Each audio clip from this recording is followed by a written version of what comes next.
Welcome back to Questing Beast. I'm Ben. Today we're taking a look at Ace of Aces. This is a World War I air combat game. It is a first-person aerial flight simulator game where you are World War I fighters flying around in a battlefield from the inside of your cockpit.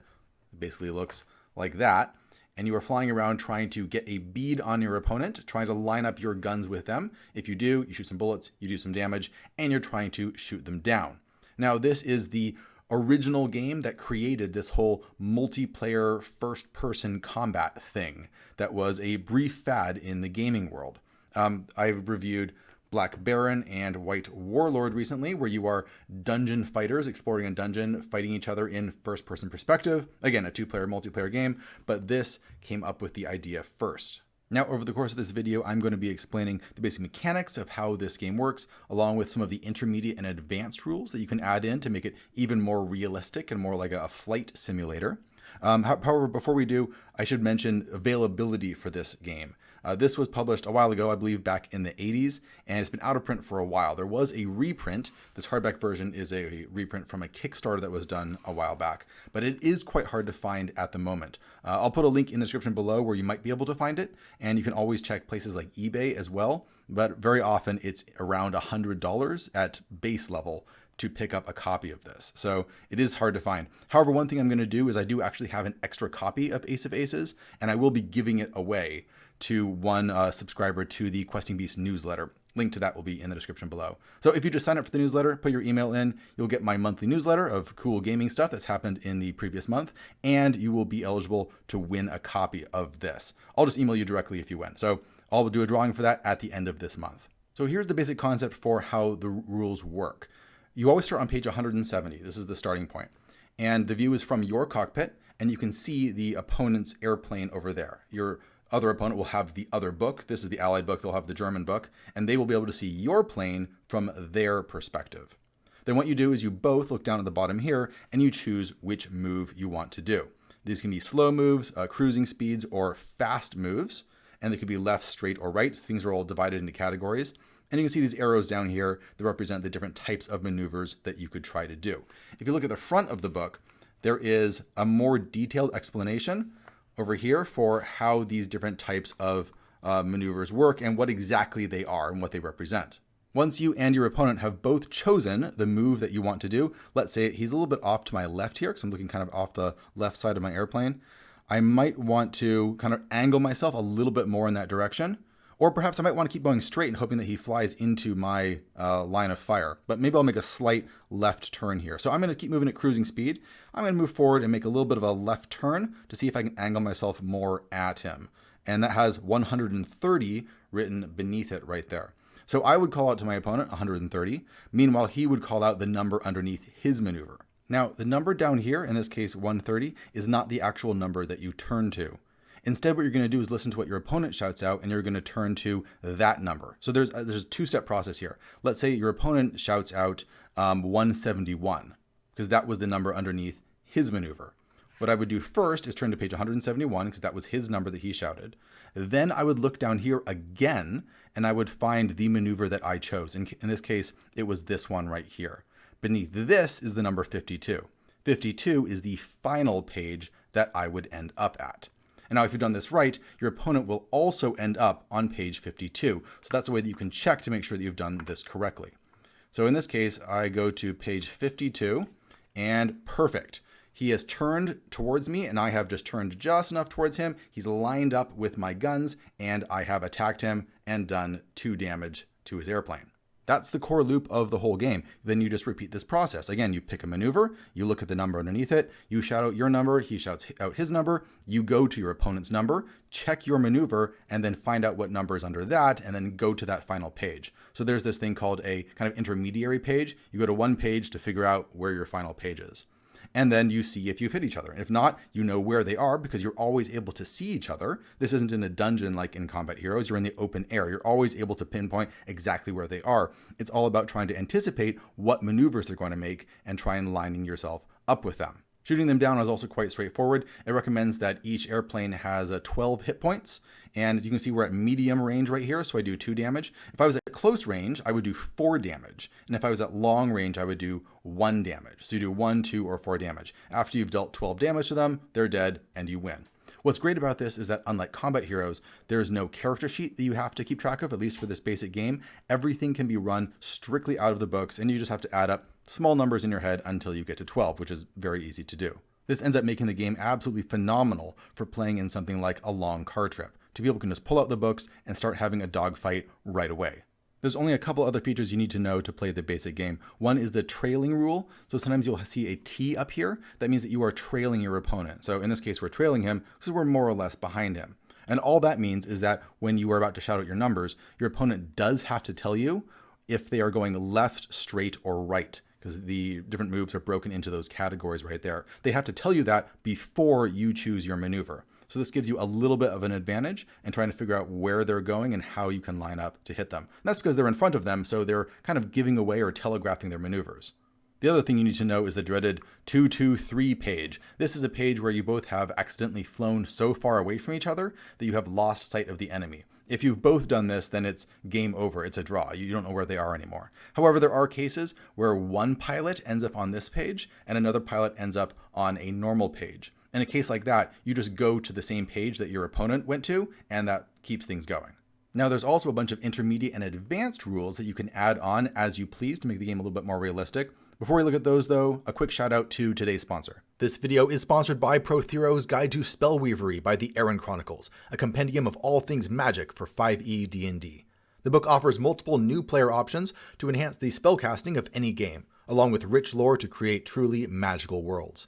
From brand new concepts like circle magic to powerful new spells, potent magic artifacts, wondrous alchemical concoctions, deadly magical constructs, and unique subclasses to bring magic to all characters, this codex is packed to the brim with great content and incredible art. Click the link in the description below to find the book now available on the DMs Guild. All right, so let's look at a few of the intermediate rules that you could use. There's even more advanced rules in the German book. So there's stall maneuvers. Stall maneuvers are maneuvers that are moving very slowly. They have a line underneath them, like this straight maneuver right there. You're not allowed to perform 2 of those in a row because then your plane would stall out. There's a rule here to prevent players from doing constant fancy maneuvers. If there's a dot underneath the maneuver, then it is fancy. And in order to do those, you have to either be cruising straight or do a fast straight maneuver on the previous turn, I guess to build up enough speed to do one of these fancy things. You can also use a rule where you can't jump straight from a slow maneuver to a fast one. You have to slowly move up through those increments of speed in a more natural fashion. There's rules for variable damage where when you attack someone, you can decide how long you're going to hold down that trigger to fire bullets at them. So whether it can be a pip, a snap, a squeeze, a burst, a blast, or a blaze. I love those names. And that's basically how much ammo that you're going to be using. And then you're going to roll a d6 on this table to decide how much damage that you're going to do. This is going to be modified by these modifiers over here, like how far away they are, how fast your opponent is moving, whether you're an ace, because you can gain an ace status if you win enough games.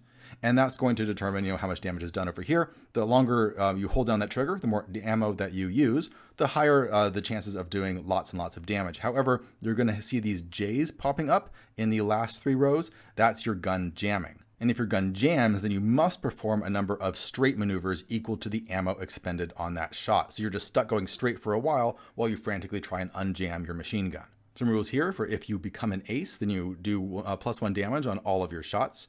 And an ace who's shot down does not automatically die. Roll a d6, perhaps on a 5 or 6, then you have survived.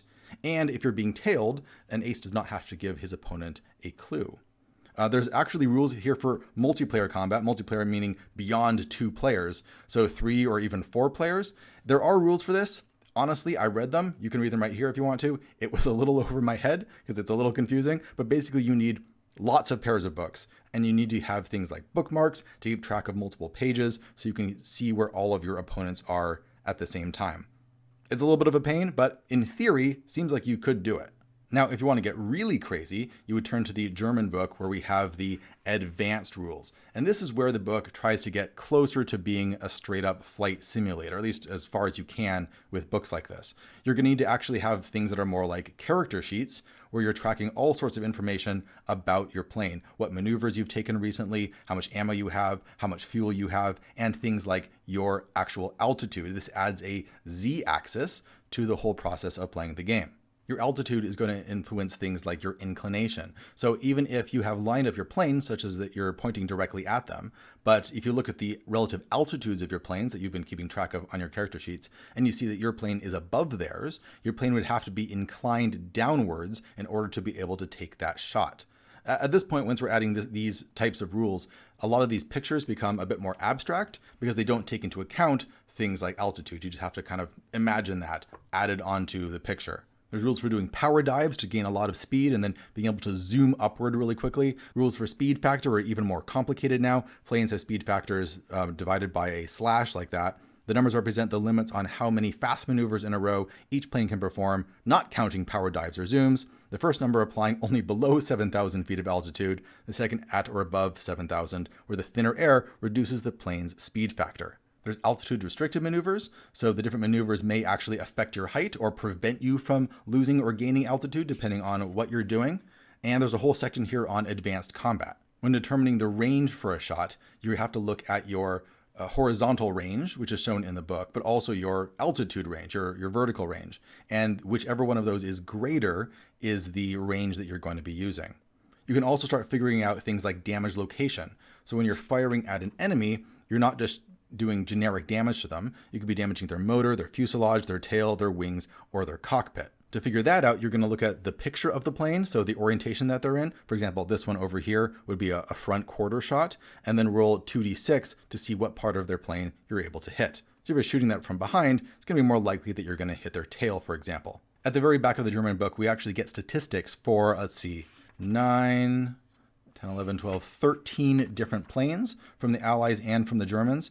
And with their nation, their climb speed, how far they can zoom, things like the different hit points for the different parts of the airplane as they take damage, the type of gun they have, how much ammo they have, their fuel. Fuel doesn't really come up in the rules, but I'm going to assume that's the number of moves that you can make before you run out of fuel. They even have things like a flight ceiling where you can't fly above that altitude because your plane can't handle the thin air, I suppose.